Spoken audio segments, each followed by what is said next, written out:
Bismillahirrahmanirrahim. Assalamu alaikum. Today we will discuss about Islamization under Ziaul हक. तो आज हम ज़ियाउल हक के रिफॉर्म्स को डिस्कस करेंगे that was in the shape of Islamization. Means that कि ज़ियाउल हक ने इस्लाम का नाम यूज़ करते हुए डिफरेंट फील्ड्स में उन्होंने रिफॉर्म्स किए हुए थे. सो आज हम इस वीडियो में उसको क्रिटिकली एनालाइज करेंगे और कहाँ कहाँ पर उन्होंने इस्लामाइजेशन या रिफॉर्म्स किए हुए थे उनको भी हम डिस्कस करेंगे. So without wasting any time let get start topic.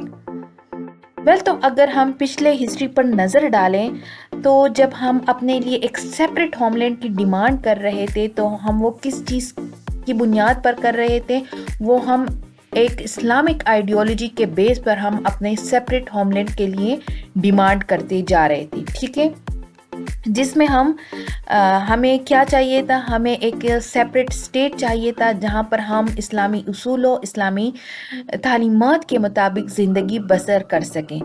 But जब पाकिस्तान वजूद में आता है तो जो पॉलिटिकल एलीट्स थे पाकिस्तान के वो कंफ्यूज रहे, हमेशा से वो कंफ्यूज रहे, क्योंकि जो हमारे मुल्क में जो पॉलिटिकल स्ट्रक्चर है और इसमें जो इस्लाम की जो पोजीशन है that was always remain in chaos. ठीक है, इसके अलावा अगर हम मिलिट्री रेजीम्स को हट के अगर हम पाकिस्तानी पॉलिटिशियंस की भी बात करें तो उन्होंने भी इस्लाम को बुनियाद के तौर पर, इस्लाम के नाम को अपने पॉलिटिकल फील्ड में बहुत ज़्यादा यूज़ किया है. ठीक है, फॉर एग्ज़ाम्पल जिस तरह भुट्टो ने अपने इस्लामिक रिफॉर्म्स में इस्लामिक सोशलिज्म का नेम यूज़ किया हुआ था और इकोनॉमिक रिफॉर्म्स उस हवाले से किए हुए थे.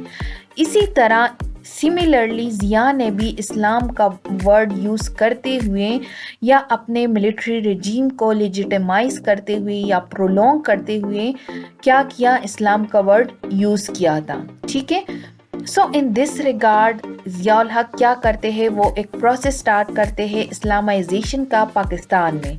सो अब हम वन बाय वन डिस्कस करते हैं कि कहाँ कहाँ पर ज़ियाउल हक ने इस्लामाइजेशन की थी या रिफॉर्म्स उन्होंने किए हुए थे. So in the process of Islamization Ziaul Haq ने first of all Islamic council और शरिया कोर्ट्स को तमाम हाई कोर्ट्स में इस्टेब्लिश कर दिए इन 1979, जिसका बुनियादी मकसद था कि जो तमाम एग्जिस्टिंग लॉज हैं उनको कुरान और सुन्ना के मुताबिक लाने के लिए रिकमेंडेशंस को आगे बढ़ाना था. ठीक है, नेक्स्ट जो रिफॉर्म्स थे वो लीगल रिफॉर्म्स थे.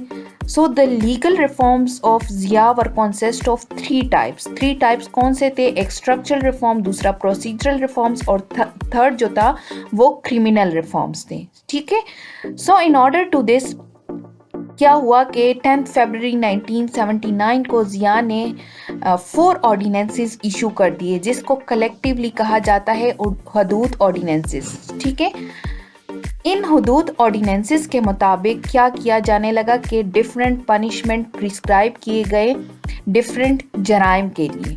फॉर एग्ज़ाम्पल अगर कोई शख्स किसी से प्रॉपर्टी हथिया दे या उनको धोखा दे दे तो ऐसे सूरत हाल में उस शख्स को पनिशमेंट दी जाएगी, उनको कैद कर दिया जाएगा, इन पर जुर्माना लगाया जाएगा या दोनों भी हो सकते हैं अकॉर्डिंग टू द कंडीशन. ठीक है, नेक्स्ट जो दूसरा रिफॉर्म ऑर्डिनेंस था वो ड्रिंकिंग ऑफ वाइन के हवाले से था कि अगर कोई शख्स शराब पीते हुए या शराब को सेल आउट करते हुए पकड़ा जाए तो उस शख्स को 6 महीनों के लिए कैद किया जाएगा और इसके अलावा 5,000 जुर्माना भी उनसे लिया जाएगा. थर्ड जो ऑर्डिनेंस था वो था थेफ्ट और रॉबरी के हवाले से कि अगर कोई शख्स चोरी डाका करते हुए पकड़ा जाएगा तो उस शख्स से दायां हाथ और बायां पाँव काट दिया जाएगा. फोर्थ जो ऑर्डिनेंस था वो जिना ऑर्डिनेंस था कि अगर इन केस कोई अनमैरिड लड़का लड़की को पकड़ा जाए तो उन दोनों को 100 कोड़े मारे जाएंगे और अगर कोई मैरिड औरत, मर्द और औरत होंगे तो उनको पत्थरों से संसार किया जाएगा. तो कुछ ऐसे पनिशमेंट्स ज़िया जो थे उन्होंने प्रिस्क्राइब किए हुए थे अंडर दी हदूद ऑर्डिनेंसेस. क्लियर।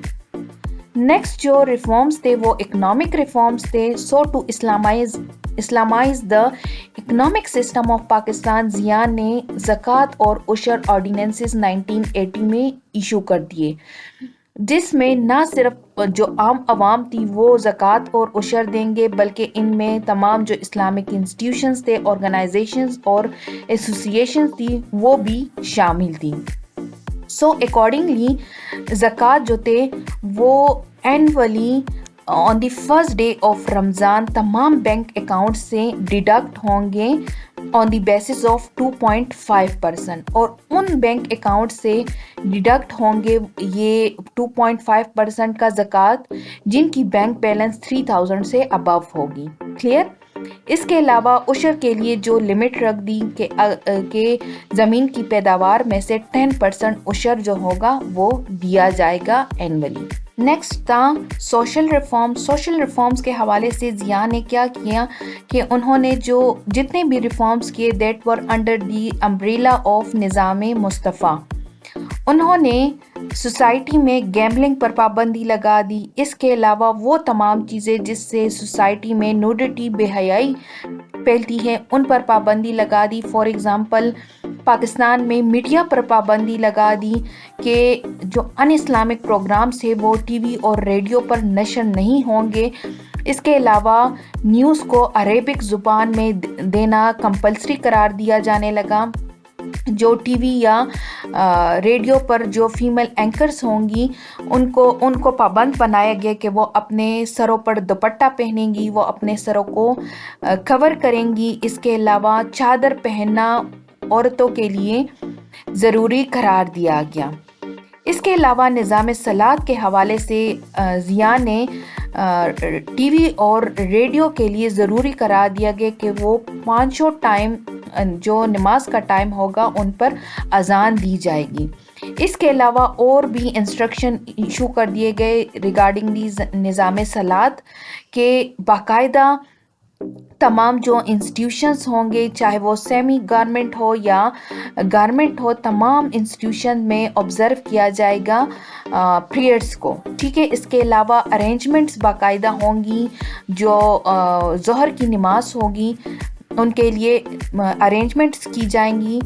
तमाम गारमेंट इदारों में या सेमी गवर्नमेंट ऑफिसेज में, एजुकेशनल इंस्टीट्यूशंस में, एयरपोर्ट्स में, रेलवे लाइंस पर, बस स्टेशंस एक्सेट्रा पर तमाम इंतज़ामात करा दिए गए।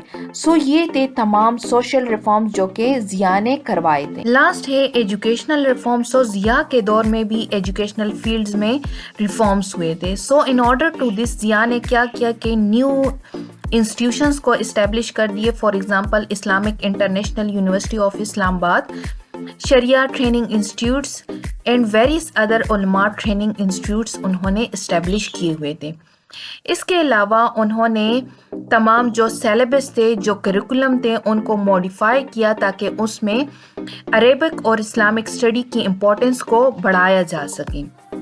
इसके अलावा ज़िया ने और क्या किया, उन्होंने इस्लामिक स्टडी सब्जेक्ट को कंपल्सरी करार दिया for all the graduate program, for example BA, BSc etcetera. ठीक है। मोरओवर वो हजरात जो कि हिफ्जुल कुरान हो गए उनको एक्स्ट्रा मार्क्स भी दिए जाने लगे। ठीक है। बिसाइड दैट जो हिस्ट्री का सब्जेक्ट था वो भी ज़िया ने रिवाइज किया that it will begin with the Arab conquest of Sindh. इसके अलावा ओमिट कर दिया गया pre Islamic period of Indian history. So ये थे ज़िया के educational reform.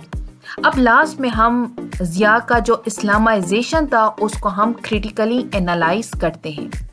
So although there are many critics on the Islamization policy of Zia regime, कुछ लोग जो थे उन्होंने ज़िया की जो इस्लामाइजेशन थी उनको फेवरेट किया था, जबकि कुछ लोग उनको अपोज कर रहे थे कि ज़िया ने इस्लामाइजेशन महज अपने दौर को प्रोलॉन्ग करने के लिए या अपने जो दौर है उनको लेजिटिमाइज करने के लिए ये पॉलिसी महज यूज़ की थी। اس کے علاوہ ضیاء نے جو کنٹروورشل ریفرینڈم کروایا تھا 1984 میں، جو کہ ایک بہت زیادہ ایک ٹرکی عمل انہوں نے کیا ہوا تھا، جس میں یس کا مطلب تھا کہ ضیاء کو فیور کرنا مینز ان کو پریزیڈنٹ آف پاکستان بنانا تھا، جس کی وجہ سے ضیاء نے کیا کیا کہ اسلام کے نام پر انہوں نے لوگوں کو دھوکہ دیا تھا۔ مطلب یہ ہے کہ انہوں نے اسلام کا جو سلوگن یوز کیا تھا وہ صرف اور صرف پبلک سپورٹ حاصل کرنے کے لیے انہوں نے یوز کیا ہوا تھا۔ So this was all about the Islamization under Ziaul Haq. Hope you guys will understand this. Stay tuned, keep watching, and if you like my video, do subscribe my channel and hit the bell icon. Thank you for watching my video. Allah Hafiz.